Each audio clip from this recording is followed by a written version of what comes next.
वक्रतुंड महाकाय सूर्यकोटि समप्रभा निर्विघ्नं कुरु मे देव सर्वकार्येषु सर्वदा अतुलितबलधामं हेमशैलाभदेहम् अदनुजवनकृशानुं ज्ञानिनामग्रगण्यं सकलगुणनिधानं वानराणामिधीशं रघुपतिप्रियभक्तं वातजातं नमामि मनोजवं रुततुल्यवेगम् अजितेन्द्रियं बुद्धिमतां वरिष्ठं वातात्मजं वानरयूथमुख्यं श्रीरामदूतं शरणं प्रपद्ये नीलाम्बुजश्यामलकोमलाङ्गं सीता समारोपितवामभागं पाणौ महासायकचारुचापं नमामि रामं रघुवंशनाथं कर्पूरगौरं करुणावतारम् असंसारसारं भुजगेन्द्रहारं सदा वसन्तं हृदयारविन्दे अभवं भवानी सहितं नमामि। बोलो सियावर रामचंद्र की जय, बोलो पांसुत हनुमान की जय, बोलो भगवान शंकर माता पार्वती की जय, बोलो गोस्वामी तुलसीदास जी महाराज की जय। तो श्री राम जय जय राम, श्री राम जय जय राम, श्री राम जय जय राम, श्री राम जय राम, श्री राम जय जय राम, श्री राम जय जय राम, श्री राम जय जय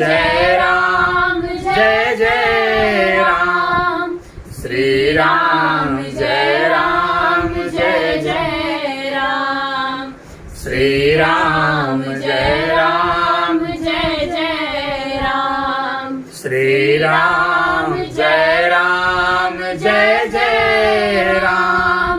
श्री राम जय राम,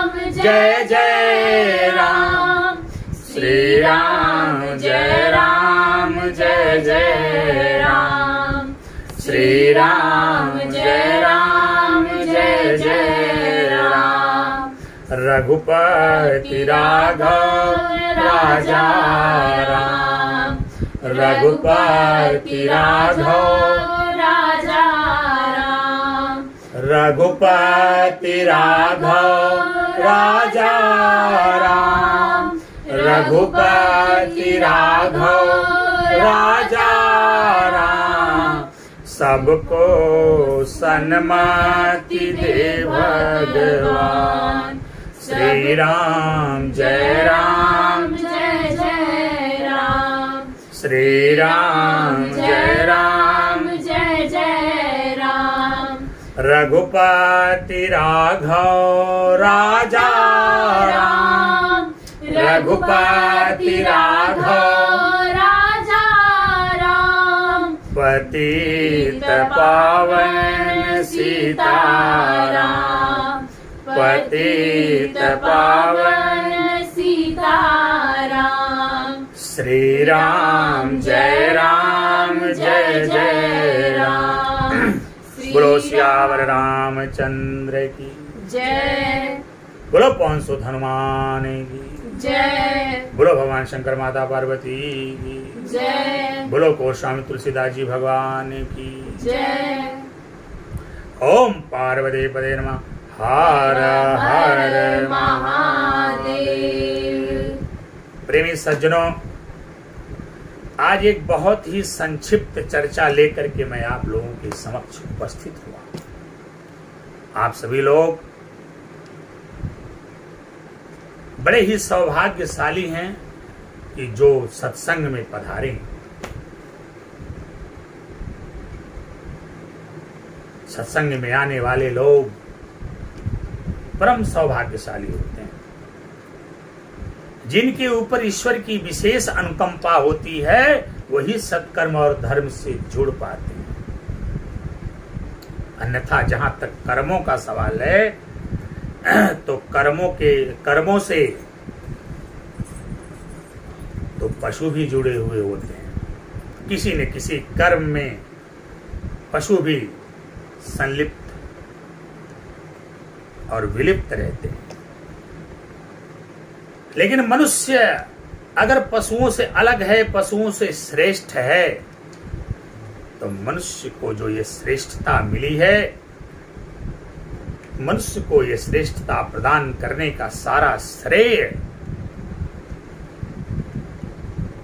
उसके कर्म के साथ साथ उसके सत्कर्म को जाता है, उसके गुणों को जाता है। संस्कृत में किसी ने बड़े सुंदर शब्दों में लिखा कि एसाम न विद्या अतपो न दानम,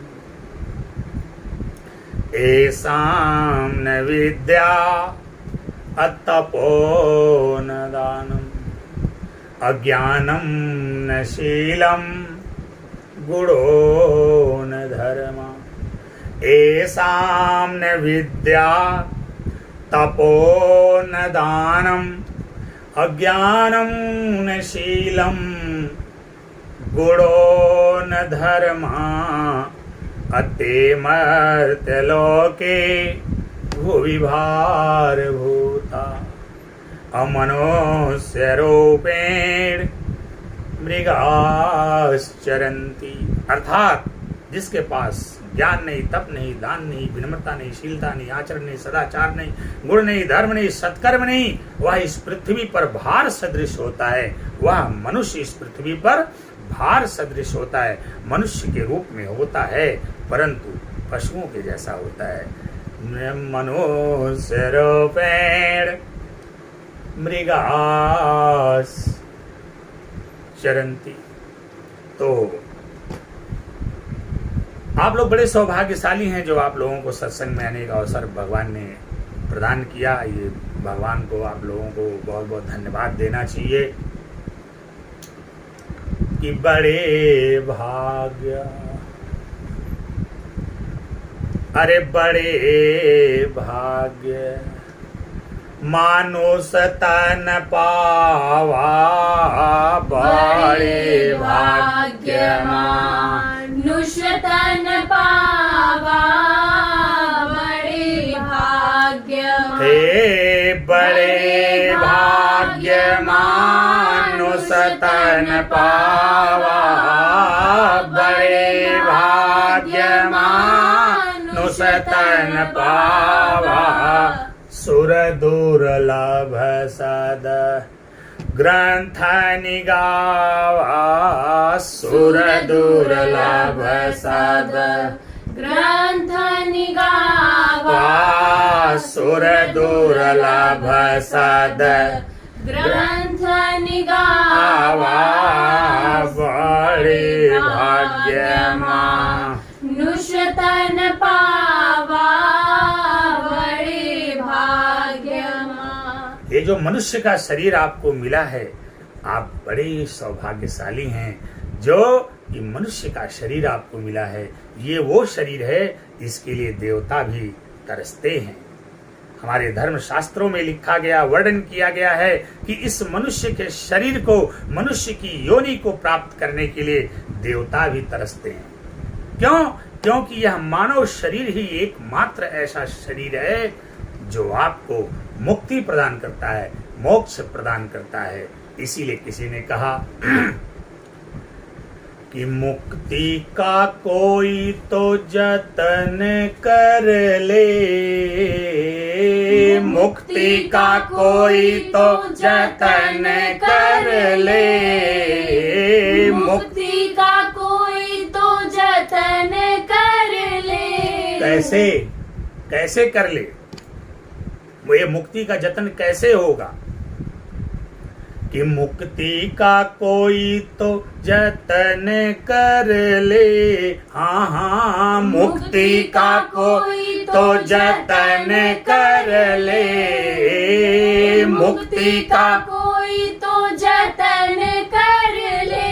रोज थोड़ा थोड़ा हरि का भजन कर ले, रोज थोड़ा थोड़ा हरि का भजन कर ले, रोज थोड़ा थोड़ा हरि का भजन कर ले। हाँ मुक्ति का कोई तो जतन कर ले, हाँ हाँ मुक्ति का कोई तो जतन कर ले, रोज थोड़ा थोड़ा हरि का भजन कर ले, रोज थोड़ा थोड़ा हरि का भजन कर ले।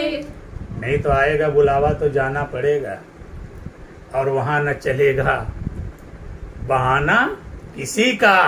इसीलिए कहा गया कि नहीं चाहिए दिल दुखाना किसी का, नहीं चाहिए दिल दुखाना किसी का, नहीं चाहिए दिल दुखाना किसी का।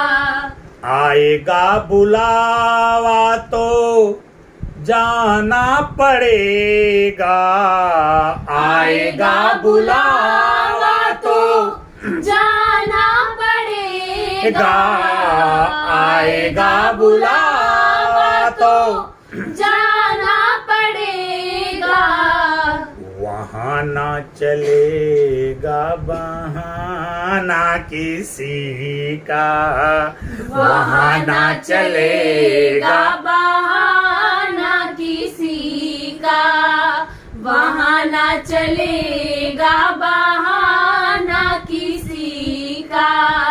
नहीं चाहिए दिल दुखाना किसी का। इसलिए मनुष्य का जो शरीर है ये प्राणी वंश वृक्ष पर, प्राणी वंश वृक्ष पर लगा हुआ सर्वोत्तम फल है मनुष्य।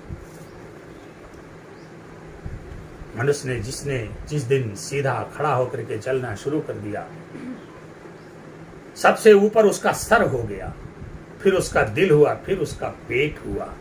अर्थात मनुष्य जिस दिन से, जब तक वो पैरेलल चलता था, जानवर की भांति चलता था, सिर, पेट, हृदय सब पैरेलल हुआ करते थे, तीनों का बराबर महत्व था, दिमाग का भी, दिल का भी और पेट का भी। लेकिन जब मनुष्य सीधा खड़ा होकर के चलने लगा, उसी दिन मनुष्य अपने दिव्य स्वरूप में आ गया। उसी दिन मनुष्य ने अपनी श्रेष्ठता, अपनी बादशाहत इस दुनिया पर कायम कर दी। क्योंकि मनुष्य ने सीधा खड़ा होकर के जब चलना शुरू किया तो मनुष्य ने यह सिद्ध कर दिया कि अब हमने अपने पेट पर विजय प्राप्त कर लिया है। सीधा खड़ा होकर के जिस दिन से मनुष्य चलने लगा, उसका दिमाग सबसे ऊपर हो गया। यानी मनुष्य ने अपने ज्ञान को, अपने दिमाग को पहले नंबर पे रखा। फिर दूसरे नंबर पर उसने किसको रखा? दिल, प्रेम, ज्ञान हो, प्रेम हो। और तीसरे नंबर पे वो पेट को रखा, उसके बाद भोजन।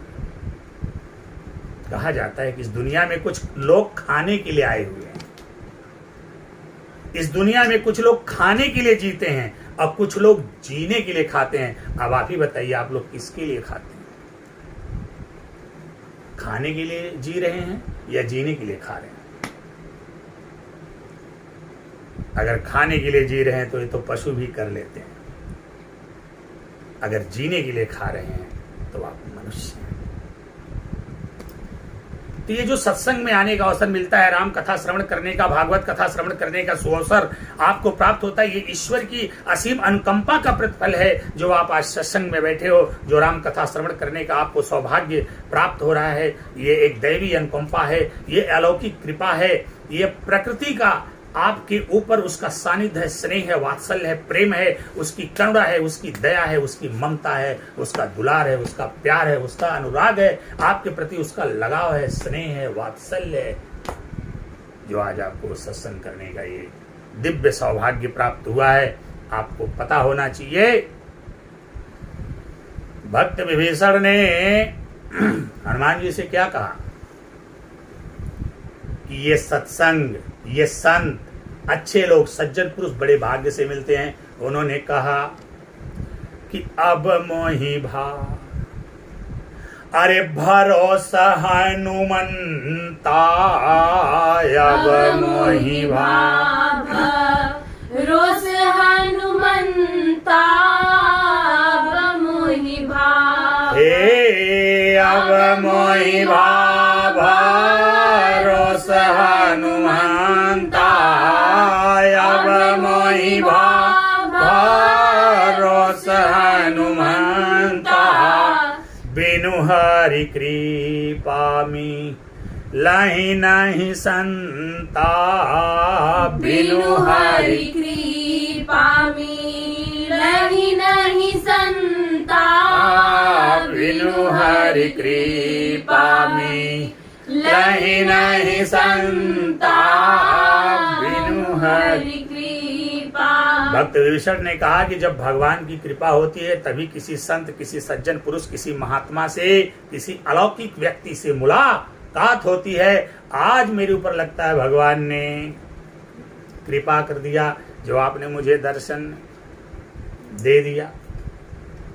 तो इसलिए प्रिय सज्जनों, जब भी आपको सत्संग या किसी संत का सानिध्य मिले तो यह अवसर आपको दोनों हाथों से स्वीकार करना चाहिए, इसे जाया नहीं करना चाहिए। इसलिए यही वो मार्ग है, यही वो स्थान है जो आपके अंदर सदाचार भरता है, जो आपको सद्बुद्धि प्रदान करता है, जो आपको अलौकिकता का ज्ञान कराता है, जो आपको अध्यात्म का ज्ञान कराता है, जो आपको जन्म मरण माया मोह के बंधन से मुक्त करके आपको 184 जो योनियां हैं उन योनियों से निकालने का प्रयास करता है, आपको भवसागर के पार जाने का प्रयास करता है। इसलिए जब कभी भी किसी संत का, किसी दिव्य पुरुष का, किसी आध्यात्मिक व्यक्ति का, किसी धार्मिक व्यक्ति का, किसी सामाजिक व्यक्ति का, किसी दिव्य व्यक्ति का, किसी संत का, किसी महात्मा का, किसी सज्जन का, किसी गुरुजन का जब भी सानिध्य करने का अवसर मिले, आपको अपने तमाम कार्यों को छोड़ करके उनके सानिध्य में अवश्य जाना चाहिए। इसलिए कि जीवन का असली मकसद यहीं पर पता चलता है और जीवन को असली आनंद भी यहीं पर ही प्राप्त होता है। प्रिय सज्जनों, आइए विलंब ना करते हुए एक छोटा सा प्रसंग लेकर के आए हैं। यहाँ पर हम आपको थोड़ा सा एक प्रमाण देने का प्रयास कर रहे हैं कि ज्योतिष विज्ञान कितना मजबूत विज्ञान है। हम एक छोटा सा प्रसंग, अभी एक प्रसंग के माध्यम से यहाँ पर आपके समक्ष प्रमाण प्रस्तुत कर रहे हैं। फिर समय मिलने पर फिर कोई दूसरा प्रसंग लेकर के आएंगे, वहाँ पर भी आपको ज्योतिष विज्ञान की प्रामाणिकता को सिद्ध करेंगे। अब यहाँ पर देखिए, पूरे रामचरितमानस में शुरू से लेकर के अंत तक कई जगह ऐसी बातें हुई हैं जहाँ पर बाबा गोस्वामी तुलसीदास जी ने ज्योतिष विज्ञान को बड़े मजबूती और बड़े दृढ़ता के साथ प्रस्तुत करने का प्रयास किया है। आइए विलंब ना करते हुए हम आपको सीधे लेकर के चलते हैं सुंदरकांड में। सुंदरकांड का एक बहुत ही दिव्य प्रसंग है। अब उसके कथानक की चर्चा तो एक किसी दिन हमने आपसे किया था, फिर मौका मिलेगा, फिर चर्चा पर चर्चा चलती रहेगी। बस आप हमसे जुड़े रहिए, हमारे साथ बने रहिए। ऐसी बहुत सारी दिव्य चर्चाओं का श्रवण करने का आपको अवसर प्राप्त होगा। आप जानते हैं मैया सीता का हरण हुआ, रावण हर करके लंका नगरी लेके गया, अशोक वृक्ष के नीचे बैठा दिया। फिर मैया सीता की खोज में किस प्रकार से प्रभु श्री रामचंद्र जी अपने छोटे भाई लक्ष्मण के साथ इधर उधर विचरण करते हुए किष्किंधा पर्वत पर पहुंचते हैं। किष्किंधा पर्वत पर जाने के बाद सुग्रीव से किस प्रकार से मित्रता होती है, फिर वहां पर किस प्रकार से मैया सीता की खोज में सब लोग निकल पड़ते हैं। विशेष रूप से हनुमान जी को नियुक्त किया जाता है। मैं संक्षिप्त कर रहा हूं क्योंकि हम सीधे उसी टॉपिक पर आते हैं जहां पर बाबा गोस्वामी तुलसीदास जी ने ज्योतिष विज्ञान को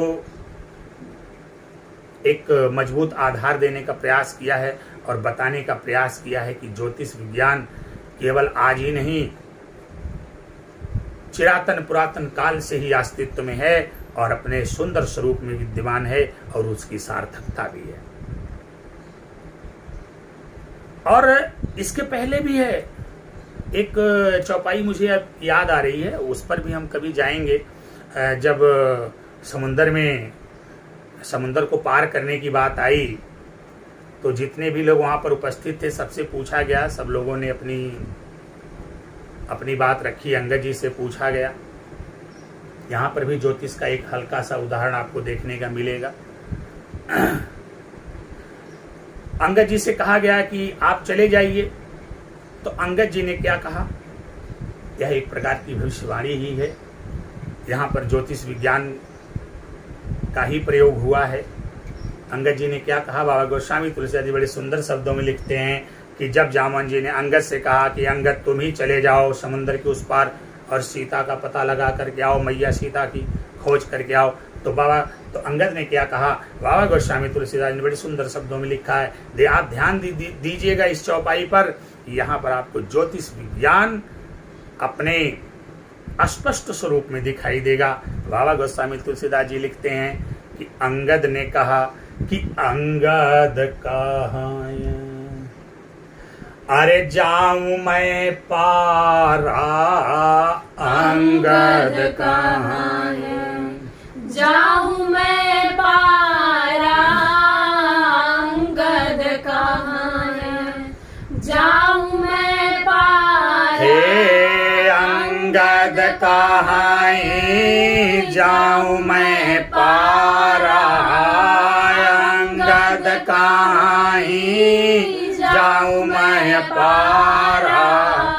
कछु संशय मोहि अरे फिरती बारा, कछु संशय मोहि फिरती बारा, कछु संशय मोहि। अंगद जी ने कहा कि जाने को तो मैं पार जा सकता हूं, लेकिन आने में लौटते समय मुझे कुछ संदेह हो रहा है। यही है ज्योतिष, जो भविष्य की घटनाओं का पूर्वाभास करा दे, ये ज्योतिष। जो आपको सही सन्मार्ग दिखा दे, ये ज्योतिष है। लंबे समय से लटके हुए अधूरे कार्य को जो पूर्ण करा दे, यही ज्योतिष है। आप नाना प्रकार के संकटों में घिरे हुए हैं, अपने तमाम प्रयासों के बावजूद भी यदि संकटों का समाधान नहीं हो पा रहा है, तो ऐसी स्थिति में जो आपके संकटों के समाधान करा दे, संकटों के समाधान का रास्ता बता दे, यही ज्योतिष विज्ञान है। अंगद जी को पूर्वाभास हुआ, अंगद कहे जाऊं मैं बारा, कछु संशय मही फिरती बारा। अंगद ने कहा जाने के लिए तो मैं जा सकता हूं, लेकिन लौटने में हमें संदेह है। ऐसे बहुत सारे प्रसंग हैं, बाल कांड से शुरू होकर के अयोध्या कांड में भी, अरण्य कांड में भी, किष्किंधा कांड में भी। अब एक ही दिन सारे प्रसंगों की चर्चा तो हो नहीं सकती, इसलिए आज हम जो है आपके समक्ष एक छोटा सा प्रसंग लेकर के आए हैं। आपको सुनने में भी अच्छा लगेगा, सुंदरकांड का प्रसंग है। तो हनुमान जी सीता जी की खोज में निकले और कथानक में मैं नहीं जा रहा हूं, मैं सीधे अशोक वाटिका में चल रहा हूं। हनुमान जी एक छोटा सा स्वरूप बना करके उस वृक्ष के नीचे, अशोक वृक्ष के नीचे, जिसके नीचे मैया सीता जी बैठी हुई थी, उस वृक्ष के पल्लों के बीच जाकर के छिप गए।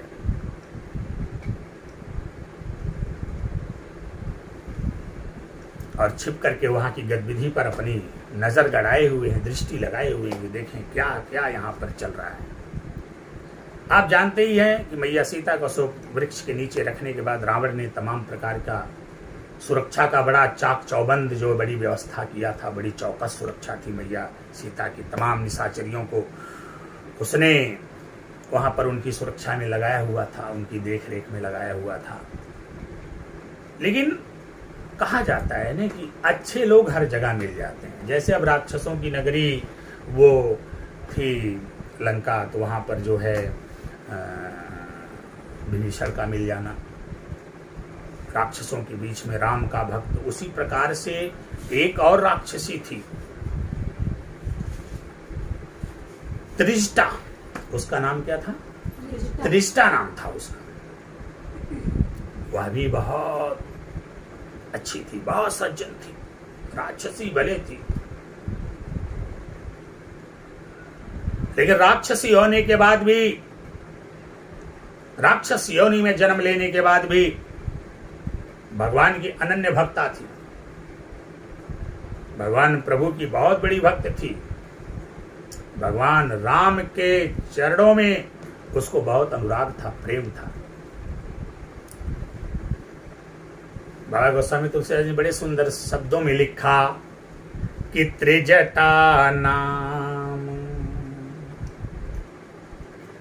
अरे राक्षसी का त्रिजटा नाम, राक्षसी का त्रिजटा नाम, हे त्रिजटा नाम, राक्षसी का त्रिजटा नाम, राक्षसी का राम चरण रति, निपुण विवेका राम चरण रति, निपुण विवेका राम चरण रति, निपुण विवेका त्रिजटा नाम।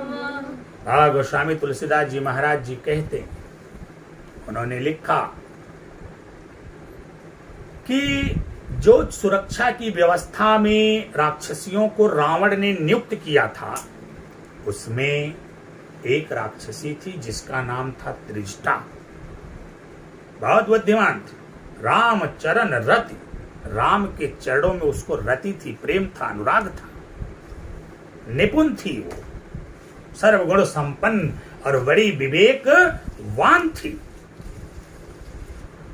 भविष्यवाणी भी इसी ने किया, जो निपुण होगा, विवेकवान होगा, जो भगवान की भक्ति में संलग्न, निमग्न, विमग्न होगा, उसी को तो पूर्वाभास होगा, उसी को तो कुछ दैवी आभास होगा, उसी के पास तो ईश्वर की कुछ विशेष कृपा होगी, उसी को तो कुछ दिव्य दृष्टि प्राप्त होगी। ज्योतिष गणनाओं के कई माध्यम, कुंडलियों के आधार पर गणनाएं की जाती हैं, हस्त रेखाओं के आधार पर गणनाएं की जाती हैं, मस्तक की रेखाओं के आधार पर गणनाएं की जाती हैं, आपके व्यक्तित्व के आधार पर गणनाएं की जाती हैं। बहुत सारी चीजें ऐसी हैं, अंकों के आधार पर गणनाएं की जाती हैं, बहुत सारी व्यवस्थाओं के आधार पर ज्योतिष विज्ञान की गणनाएं होती हैं। उन्हीं गणनाओं के क्रम में पूर्वाभास आता है, जिससे कोई पूर्वाभास आपको हो जाए और फिर वही घटना घट जाए। और ज्योतिष स्वप्न, शकुन, अपशकुन, इसके द्वारा भी ज्योतिष गणनाएं होती हैं। स्वप्न के द्वारा भी आप स्वप्न क्या देख रहे हो, रात में कैसे स्वप्न आते हैं, किस प्रकार के स्वप्न आते हैं, इसके आधार पर भी ज्योतिषी गणनाएं होती हैं। क्या शकुन है, क्या अपशकुन है, इसके आधार पर भी ज्योतिषी गणनाएं होती हैं। हमारे अंग फटकते रहते हैं। अब बायोलॉजिकल दृष्टिकोण से देखते हैं तो अंग फटकने का अपना कारण बायोलॉजी बता रही है, अंग फटकने का कुछ और कारण हमारी एस्ट्रोलॉजी बता रही है। अब बायोलॉजी जो बता रही वो अपने आधार पर सही है, एस्ट्रोलॉजी जो बता रही उसका भी अपना एक आधार है। तो अभी मैं साइंस और एस्ट्रोलॉजी के लफड़े में नहीं पढ़ना चाहता, अभी मैं सीधे बता रहा हूं कि कैसे भविष्यवाणी कर दिया। अभी कुछ नहीं हुआ, अभी हनुमान जी जाकर बैठे हैं कि तरुपलाव माहूं। हनुमान जी कहाँ बैठे हैं कि तरुपलाव माहूं, अरे रहा लुकाई तरुपलाव माहूं, रहा लुकाई तरुपलाव माहूं, रहा लुकाई हे तरुपलाव माहूं, रहा लुकाई तरुपलाव माहूं, रहा लुकाई करई विचार करऊं का भाई, करई विचार करऊं का भाई, करई विचार। पेड़ के पल्लवों के पत्तों के बीच में छिप करके बैठे हुए और विचार कर रहे हैं हनुमान जी कि क्या करूं। अब यहाँ पर एक प्रश्न उठता है कि महावीर विक्रम बजरंगी, अकुमत निवार सुमति के संगी, रामदूत अतुलित बल धामा, अवंजनी पौत्र पवन सुत नामा, कवन सो काज कठिन जग माही, अजो नहीं होई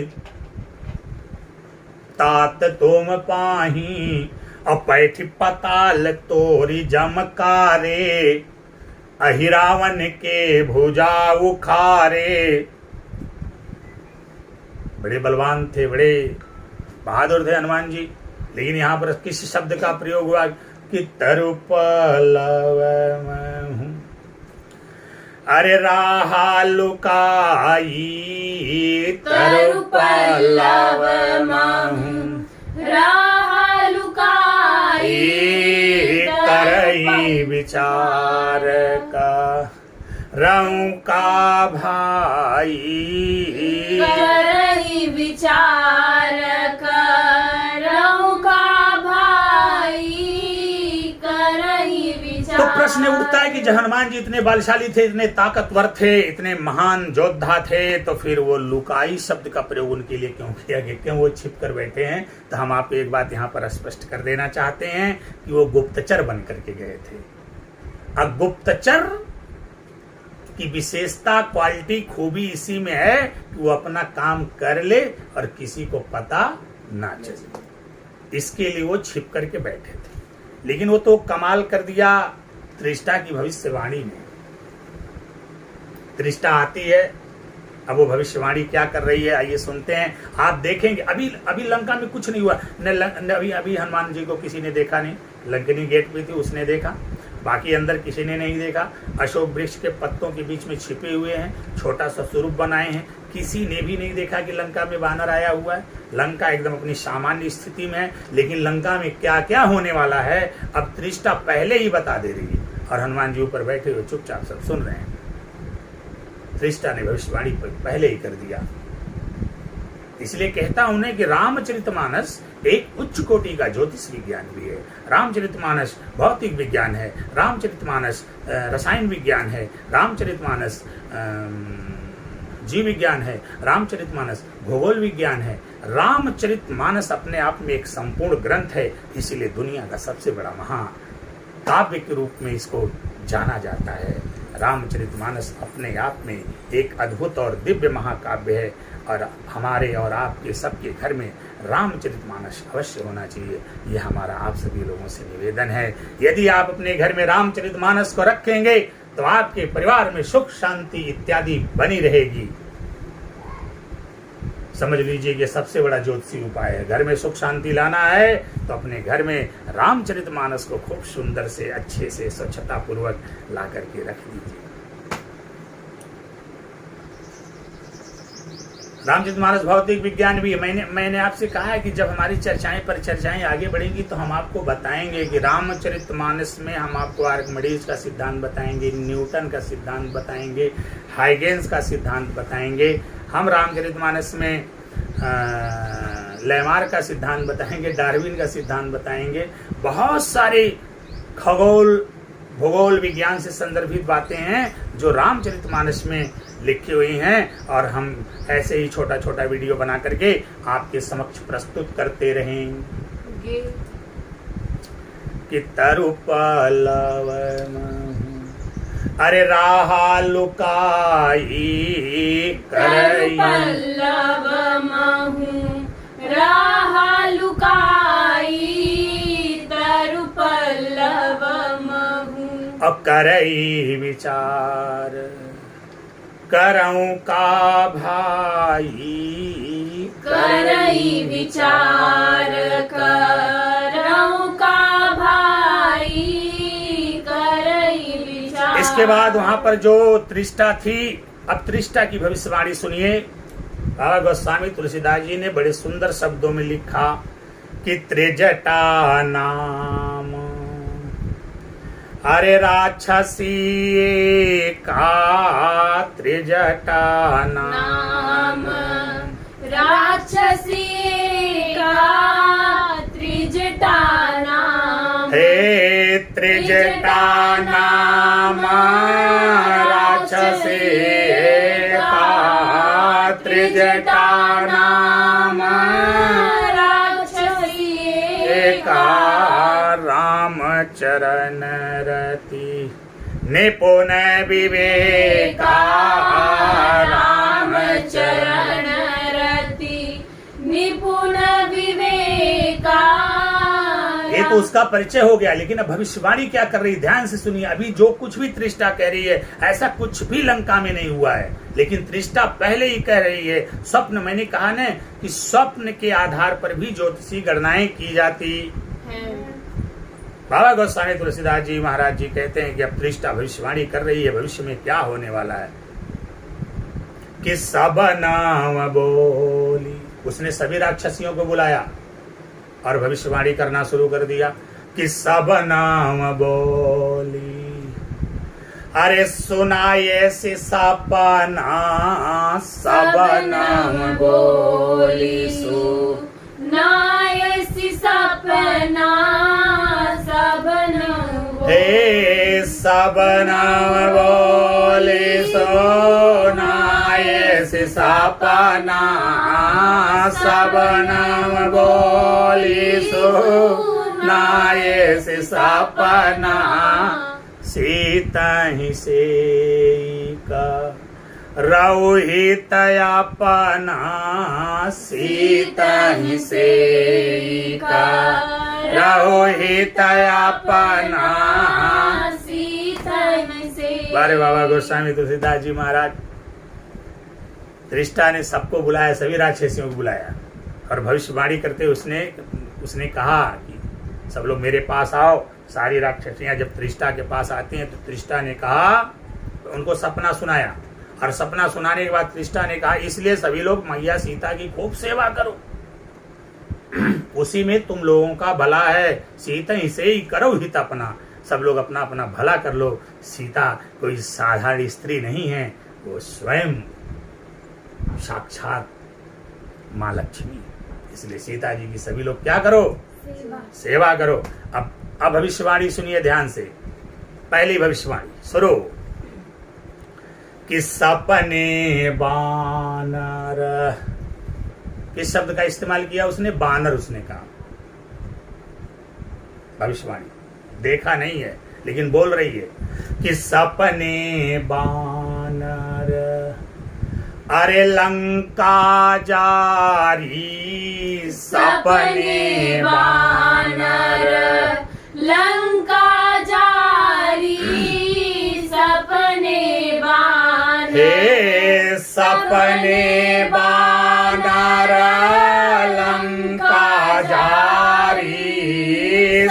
सपने वानर लंका जारी, अजातु ये धान से ना सब मारी, जातु ये धान से ना सब मारी, जातु से ना सब मारी सपने।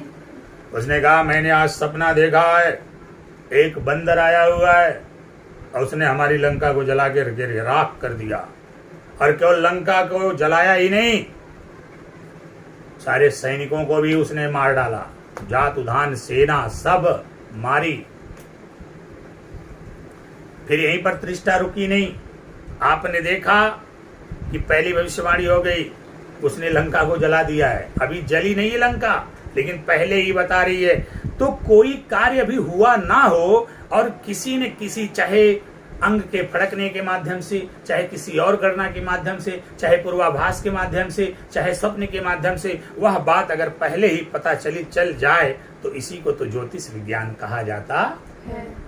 ऋषा ने कहा कि सपने वानर लंका जारी, जात उधान सेना सब मारी।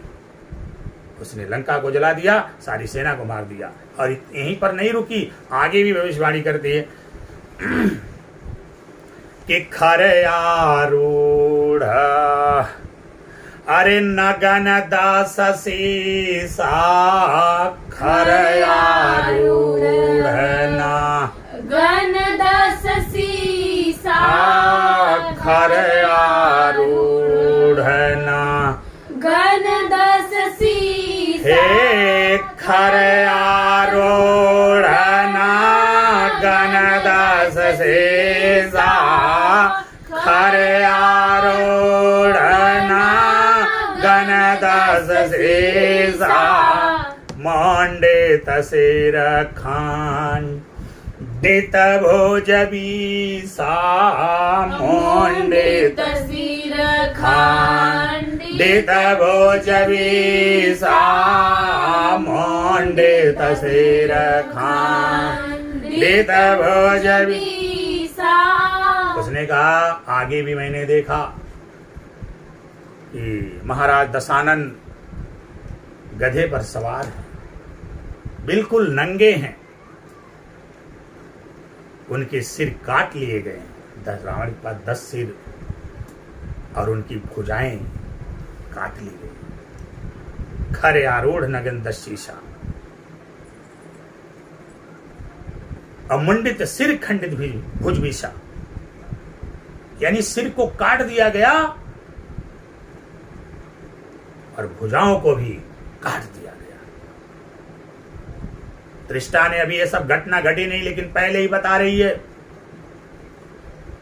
कि मैंने देखा एक बानर आया हुआ जिसने लंका नगरी को जलाकर राख कर दिया, सारे सैनिकों को मार डाला। रावण गधे पे सवार है, उसके शीश कटे हुए, भुजाएं कटी हुई हैं। और यहीं पर नहीं रुकती, आगे बोलती है कि यही विधि सौदा छे नदी सी जाई, यही विधि सौदा छीन दिस जाई, यही विधि सौदा, हे यही विधि सौदा छीन दिस जाई, यही विधि सौदा छीन दिस जाई, लंका मनहु भीषण पाई, लंका मनहु भीषण पाई, लंका मनहु भीषण पाई। दृष्टा ने सभी राक्षसियों से कहा, अपनी भविष्यवाणी को करते हुए कहा कि मैंने देखा रावण गधे पे सवार है, उसके शीश कटे हुए, उसकी भुजाएं कटी हुई, दक्षिण दिशा की ओर जा रहा है। ये अपशकुन होता है, मृत्यु का संकेत होता है, मृत्यु तक की बात कर रही है। और फिर उसने वो यहीं पर नहीं रुकी, उसने कहा मैंने ये भी देखा लंका का राजा विभीषण को बनाया गया है। प्रेमी सज्जनों, राम कथा प्रेमी सज्जनों, अब आप विचार करो। आपने रामायण की कथा सुना भी होगा, टेलीविजन पर भी आपने देखा होगा। क्या त्रिष्टा समय के पूर्व जितनी बातें बोली, क्या भविष्य में जाकर वो बातें घटित हुई कि नहीं घटित हुई? घटित हुई। जैसे जैसे त्रिष्टा ने कहा सपने बानर लंका जली तो लंका जला, जातुधान सेना सब मारी तो जातुधान सेना सब मारे, हनुमान जी मारे। मुझे बात याद आ गई, थोड़ी मजेदार बात है, आप लोगों को भी आनंद आएगा। रावण ने पूछा, जब मेघनाथ बंदी बना करके ले जाता है रावण के समक्ष, वो अशोक वाटिका उजाड़ने के बाद अक्षय कुमार का वध कर देते हैं और मेघनाथ लेकर के जाता है, तो रावण ने कहा कि ये बताओ, मेरी अशोक वाटिका उजाड़ दिया, मेरे सैनिकों को मारा,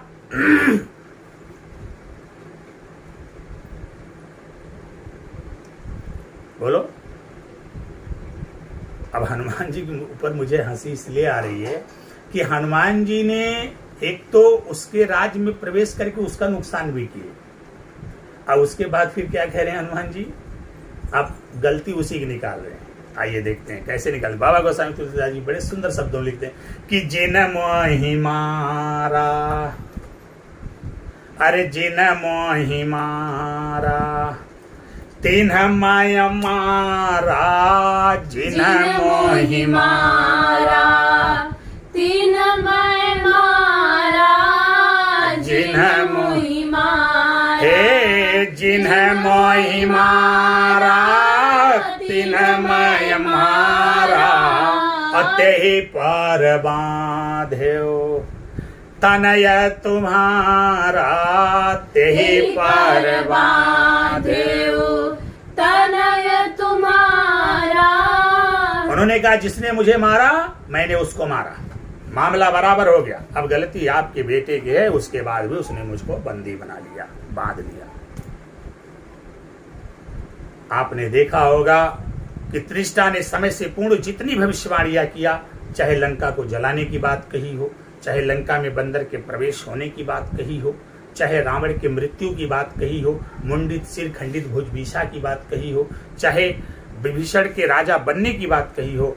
आप रामायण की कथा को भली भांति समझने और जानने और सुनने वाले लोग हैं। आप लोग जानते होंगे कि समय से पूर्व त्रिष्टा के द्वारा जो भी बातें कही गई वो अक्षरशः सत्य हुई, और यही ज्योतिष विज्ञान है, वो समय से पूर्ण घटनाओं का आभास करा देता है, घटनाओं की जानकारी दे देता है। इसीलिए ज्योतिष विज्ञान में ज्योतिष विज्ञान के अध्ययन के साथ साथ दैवी कृपा की भी आवश्यकता होती है। तो अब आप अपनी आज की बात को हम यहीं पर विराम देते हैं, आपको ये बताते हुए कि किस प्रकार से ज्योतिष विज्ञान रामचरितमानस में उसका उल्लेख किया गया है। रामचरितमानस में किस प्रकार से ज्योतिष विज्ञान की प्रामाणिकता को सिद्ध किया गया है, आप लोग समझ गए होंगे निश्चित रूप से। और फिर किसी प्रसंग के दौरान कहाँ पर ज्योतिष विज्ञान का जिक्र हो, बहुत सारे प्रसंग हैं जहाँ पर ज्योतिष विज्ञान की प्रामाणिकता को सिद्ध करने का प्रयास किया गया है, प्रामाणिकता सिद्ध हुई है। उन सारे प्रसंगों को लेकर के आपके बीच हम पुनः हाजिर होंगे, पुनः उपस्थित होंगे।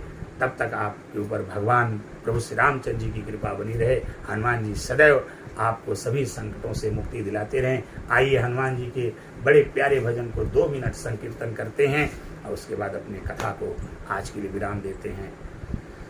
कि श्री राम जय जय राम, श्री राम जय जय राम, श्री राम जय जय राम, श्री राम जय जय राम, श्री राम जय जय राम, श्री राम जय जय राम, श्री राम जय जय राम। बोलो सियावर रामचंद्र की जय, बोलो पवन सुत हनुमान की जय, बोलो भगवान शंकर माता पार्वती की जय। ओम पार्वती पते नमः।